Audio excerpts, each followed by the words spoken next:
Queria ouvir um pouquinho a Renata e o Leandro Rezende a respeito disso, né? Aparentemente, a terceira via está presa nesse dia da marmota, mas as duas campanhas que estão aí liderando, digamos assim, o pelotão de enfrentamento nas pesquisas no Brasil inteiro, que é a campanha de Lula e a campanha de Bolsonaro, meio que já passaram uma régua, né? Os bolsonaristas gastaram o tempo que achavam que deviam gastar ontem, fazendo um pouco de troça, e agora estão olhando adiante. Tanto que o presidente Jair Bolsonaro faz essas postagens que chegam a Temer, distribui textos, né, que chegam a Temer, fazendo com que o ex-presidente da República se posicione. O que chama atenção nem Bolsonaro parece estar levando muito a sério essa questão da Simone Tebet, do que vem no lugar, né? Tanto que estava olhando para um personagem completamente apartado do game, que é a Michel Temer. Apressa-se, Leandro, apressam-se as duas campanhas ao passar a régua tão rapidamente na chamada terceira via, dado o cenário turbulento? Ainda falta para a eleição.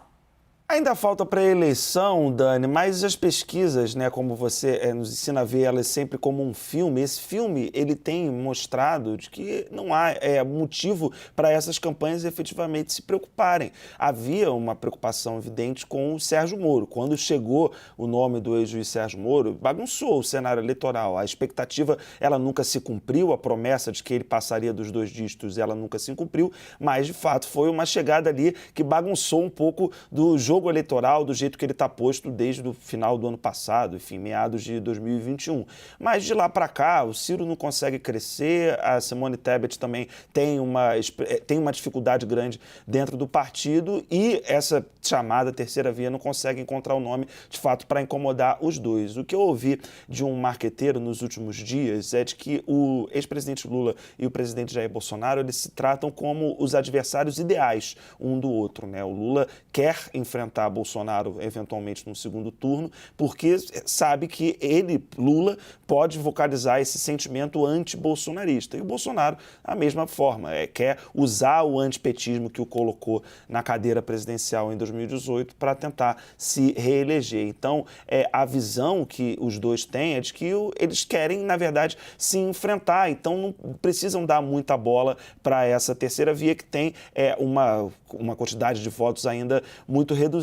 Sobre esse tema, também conversando com uma liderança do PT, Dani, para complementar um pouco da leitura que o partido fez, que você trouxe, ouvi uma avaliação de que o PT entende que o que vai acontecer com o Ciro e com a Simone Tebet é mais ou menos o que aconteceu com o Dória, no sentido de os partidos começarem a engolir essas candidaturas, porque falta, na avaliação desse petista com quem eu conversei, voto. O que ele me indagou, né, no sentido até de ironia, foi o seguinte: olha, se o Dória tivesse 10 a 15% das intenções de voto, com o PSDB controlando São Paulo, não havia direção executiva nacional, nenhuma instância do tucanato que fizesse ele perder a chance de disputar a presidência. Como nunca teve, foi limado pelo próprio partido.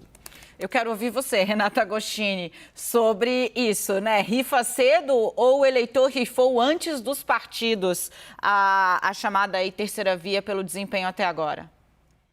É a segunda opção, mas já seria um cenário muito arredio a um nome que tenta, né, nesse mote, né, furar essa polarização, porque a gente tem um histórico na política brasileira de ser uma política muito personalista, né? As pessoas têm pouca identidade com partidos, os partidos são os poucos que têm essa militância tão organizada ao longo do tempo. O PT é um partido que sim, que tem ali um grupo de apoio, né, fiel, que o acompanha, mas essa identificação com um ideário partidário, ela é muito escassa no cenário brasileiro e ela, em geral, as eleições vão se movendo bastante pelas personalidades. Então, Lula, ele se beneficia disso, de uma memória muito positiva que a população, especialmente a de baixa renda, tem do seu governo.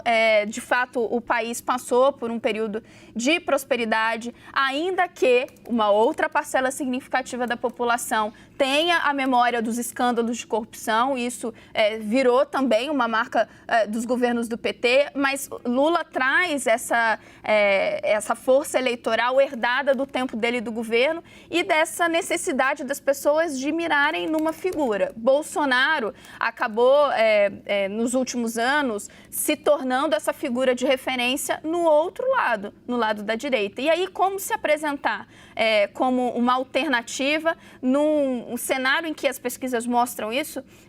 Os eleitores desses dois polos já estão muito certos do caminho que eles vão.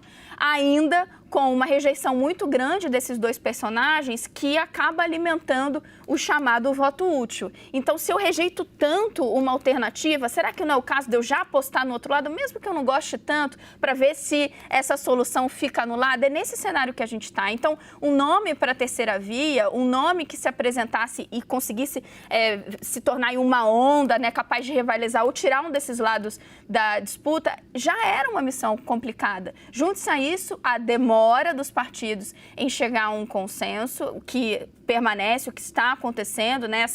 Essa depuração do número de candidatos, ela foi acontecendo aos trancos e barrancos. Ainda que se pense tem muita eleição pela frente, qual é a raia que esse candidato vai percorrer? Simone Tebet, ela vai jogar como? Tem um ativo de ser uma mulher, tem um ativo de ter tido alguma visibilidade, né, durante a CPI da pandemia, mas ela tem um desconhecimento enorme. E como é que ela vai fisgar um eleitor de um lado ou de outro? Isso não está claro, não é nem uma questão de nome, é uma questão de plataforma. Gente, só para fazer um head aqui, né? O que é head, Renata? Quando você faz uma proteção. Exatamente, é jargão de mercado financeiro. Fazendo um head aqui, na eleição de 2018, que foi uma eleição absolutamente atípica, a gente viu, por exemplo, o governador do Rio de Janeiro, se você esqueceu, não era Cláudio Castro, era Wilson Witzel, bionicaço, entendeu? Ele aconteceu nos últimos 3 dias da eleição. Então, assim, por isso que não é bom chegar de salto alto, tirando da frente o nome e a possibilidade de ninguém. Mas, de todo modo, essa eleição está mais parecida com o nosso histórico tradicional, duas forças polarizando e forças tentando furar essa polarização. Esse é o histórico no Brasil, do que com essa eleição altamente atípica de 2018. Alguém quer fazer aí uma... Não, seguirei. É o imponderável, aí a gente conta com o imponderável. Exato. A história é feita do imponderável. Faremos análise sempre no finalzinho dizendo, mas pode acontecer alguma coisa que ninguém está vendo. Exatamente. Acho que é sempre bom deixar esse head aí, essa porta. Vai que, né, irmãos?